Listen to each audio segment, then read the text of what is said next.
ആ, ഇവനെ കണ്ടിട്ട് നിങ്ങൾക്ക് എന്താ തോന്നുന്നുണ്ട്? ഞങ്ങളുടെ വീട്ടിൽ ഒരു അരമണിക്കൂറത്തേക്ക് ഒരു ആനയെ വാങ്ങിച്ചു. എന്നിട്ട് ഞാൻ കുറച്ച് സമയം നിന്ന് വീഡിയോ ഒക്കെ എടുത്ത് ഇവനെ കണ്ടുകൊണ്ട് പിന്നെ എന്താ ചെയ്യുന്നതെന്നൊക്കെ. അപ്പോൾ ഇവന് ഓലയൊക്കെ കൊടുത്ത് ഇവന് ഓലയൊക്കെ കഴിച്ച് ഇങ്ങനെ നിൽക്കുകയാണ്. ഇടയ്ക്കിടയ്ക്ക് ഇവൻ എന്നെ എറിയണടിച്ചിട്ട് നോക്കുന്നുണ്ട്. ഞാൻ ഇടയ്ക്ക് വിചാരിച്ച് ഇവനിനി ആ ഷീറ്റ് പൊളിച്ച് ഇങ്ങോട്ട് ചാടി വരുമോ. ഞാനും ഇടയ്ക്കിടയ്ക്ക് അവനെ വാച്ച് ചെയ്യുന്നുണ്ട്, അവനും എന്നെ ഇടയ്ക്കിടയ്ക്ക് വാച്ച് ചെയ്യുന്നുണ്ടായിരുന്നു. പക്ഷെ ഒന്നും സംഭവിച്ചില്ല. അവനിടയ്ക്ക് ചീറ്റും തുമ്മുമൊക്കെ ചെയ്യുന്നു. പിന്നെ എനിക്ക് ഇവനെ കണ്ട് ഞാൻ ഇങ്ങനെ കുറേ നേരം വാച്ച് ചെയ്ത് കഴിഞ്ഞപ്പോൾ എനിക്ക് തോന്നി, ഇവൻ്റെ ഈ തുമ്പിക്കൈ എന്തിനാ ഇത്രയും നീളത്തിൽ വേണ്ടായിരുന്നു തുമ്പിക്കൈ അല്ലേ? നിങ്ങൾക്ക് തോന്നിയിട്ടില്ലേ?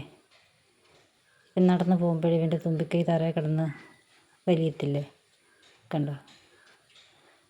എന്നാൽ ഇവൻ്റെ തുമ്പിക്കൈ ഇവനൊന്ന് മേപ്പോട്ട് വെച്ചാലോ, അപ്പം വിചാരിക്കും ആൾക്കാർ, ഓ ഇവൻ ഓടാൻ റെഡിയാവുകയെന്ന്. പാവം, എന്തോ ചെയ്യാനാണെന്ന് പറ. ഉണ്ടോ? ഇവൻ അത്രയും സമയം നിന്ന് ഇവൻ്റെ തുമ്പിക്കൈ തറയെ മുട്ടിക്കിടക്കുക. എന്താ ചെയ്യാൻ അല്ലേ? ഇത് കണ്ടപ്പോൾ നിങ്ങളൊന്ന് ചിന്തിച്ച് നോക്കിക്കേ. ഇവൻ്റെ തുമ്പിക്കൈ തറയെ കിടക്കുന്ന കണ്ടോ? അപ്പോൾ ഈ റോഡിൽ കൂടെ ഒക്കെ പോകുമ്പോഴല്ലാണെങ്കിൽ ആ തുമ്പിക്കൈയുടെ തൊലിയെല്ലാം പോകത്തില്ലേ? കണ്ടിട്ട് കഷ്ടമൊക്കെ തോന്നി. എന്നാലും കുറച്ച് സമയം അവൻ അവിടെ നിന്ന് റെസ്റ്റ് എടുത്തു. അവൻ ഓലയൊക്കെ കഴിച്ചു. എന്നിട്ട് അവൻ പതുക്കെ പോയത്. പക്ഷേ യാതൊരു ശല്യമില്ലായിരുന്നു. കുറേ നേരം ഞാൻ നിന്ന് വീഡിയോ ഒക്കെ എടുത്ത്. അവനും അനങ്ങാതെ ഇടയ്ക്കിടയ്ക്ക് എന്നെ നോക്കുന്നുണ്ട്.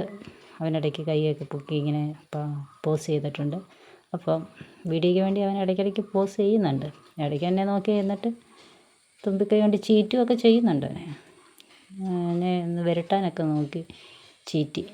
ഞാൻ വിട്ടു കൊടുക്കുമോ? ഞാൻ അവിടെ തന്നെ അഥവാ അവൻ തിരിഞ്ഞ് വന്നു കഴിഞ്ഞാൽ ഓടാൻ റെഡിയായിട്ട് ഞാനിങ്ങനെ നിന്നു. പക്ഷേ കുഴപ്പമൊന്നുമില്ല. കുറച്ച് സമയം അവൻ നിന്നു എന്നിട്ട് അവൻ ഇടയ്ക്കിടയ്ക്ക് എന്നെ നോക്കുന്നുണ്ട് ഞാൻ എന്തോ ചെയ്യുന്നെന്ന്. അവൻ്റെ ഫോട്ടോയൊക്കെ എടുക്കുക, വീഡിയോ എടുക്കുമെന്ന് അവന് മനസ്സിലായി ഇടയ്ക്ക്. അപ്പം അവന് തോന്നി, എന്നാലങ്ങ് നിന്നേക്കാം, ഷീറ്റൊന്നും പൊളിക്കണ്ട. അങ്ങനെ ഞാൻ നിന്ന് പിന്നെ വീഡിയോ എടുത്ത് കുറച്ച് കഴിഞ്ഞപ്പോൾ അവനങ്ങ് പോയി. എന്നാലും എനിക്കൊരു ഡൗട്ട് മാറുന്നില്ല. എന്നാൽ ഇവൻ എന്തിനാ ഈ തുമ്പിക്കൈക്ക് ഇത്രയും നീളം കൊടുത്തേക്കുന്നത്? എന്താ ചെയ്യുക?